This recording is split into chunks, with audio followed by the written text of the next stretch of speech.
मेरा YouTube channel Krishna वाणी में आप सभी का स्वागत है। मेरे चैनल सब्सक्राइब करना न भूले। अपने अनिवार्य कार्य करो, क्योंकि वास्तव में कार्य करना निष्क्रियता से बेहतर है। इस जीवन में ना कुछ खोता है ना व्यर्थ होता है। जन्म लेने वाले के लिए मृत्यु उतनी ही निश्चित है जितना कि मृत होने वाले के लिए जन्म लेना। इसलिए जो अपरिहार्य है उस पर शोक मत करो। भगवान या परमात्मा की शांति उनके साथ होती है जिसके मन और आत्मा में एकता हो, जो इच्छा और क्रोध से मुक्त हो, जो अपने खुद की आत्मा को सही मायने में जानता हो। सभी अच्छे काम छोड़कर बस भगवान में पूर्ण रूप से समर्पित हो जाओ। मैं तुम्हें सभी पापों से मुक्त कर दूंगा, शोक मत करो। किसी और का काम पूर्णता से करने से कहीं अच्छा है कि अपना काम करें, भले ही उसे अपूर्णता से करना पड़े। प्रबुद्ध व्यक्ति के लिए गंदगी का ढेर, पत्थरे और सोनाएं सभी समान हैं।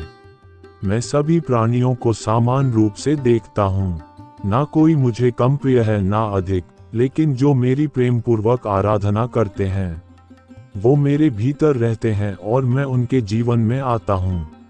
प्रबुद्ध व्यक्ति सिवाय ईश्वर के किसी और पर निर्भर नहीं करता। सन्निहित आत्मा का अस्तित्व अविनाशी और अनंत है। केवल भौतिक शरीर तथ्यात्मक रूप से खराब है। इसलिए हे अर्जुन, लड़ते रहो। हे अर्जुन, केवल भाग्यशाली योद्धा ही ऐसा युद्ध लड़ने का अवसर पाते हैं जो स्वर्ग के द्वार के समान है। भगवान प्रत्येक वस्तु में है और सबके ऊपर भी। सदैव संदेह करने वाले व्यक्ति के लिए प्रसन्नता ना इस लोक में है ना ही कहीं और। आपके सर्वलौकिक रूप का मुझे न प्रारंभ न मध्य न अंत दिखाई दे रहा है। सभी कार्य ध्यान से करो, करुणा द्वारा निर्देशित किए हुए।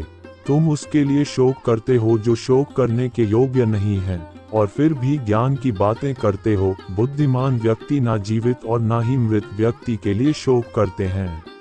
कभी ऐसा समय नहीं था जब मैं, तुम या ये राजा महाराजा अस्तित्व में नहीं थे। ना ही भविष्य में कभी ऐसा होगा कि हमारा अस्तित्व समाप्त हो जाए।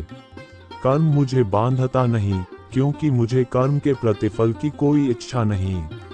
उससे मत डरो जो वास्तविक नहीं है, क्योंकि वह ना कभी था ना कभी होगा। जो वास्तविक है वो हमेशा था और उसे कभी नष्ट नहीं किया जा सकता।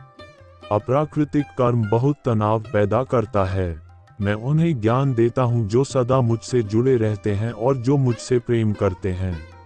मेरी कृपा से कोई सभी कर्तव्यों का निर्वाह करते हुए भी बस मेरी शरण में आकर अनंत अविनाशी निवास को प्राप्त करता है। बुद्धिमान व्यक्ति का मुख सुख में आनंद नहीं लेता।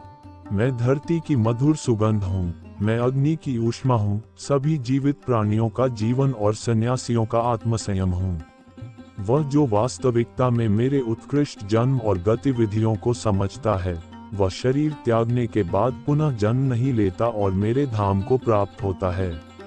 कर्म उसे नहीं बांधता जिसने काम का त्याग कर दिया है। मैं समय हूँ, सबका नाश के मैं आया हूँ दुनिया का उपभोग करने के लिए।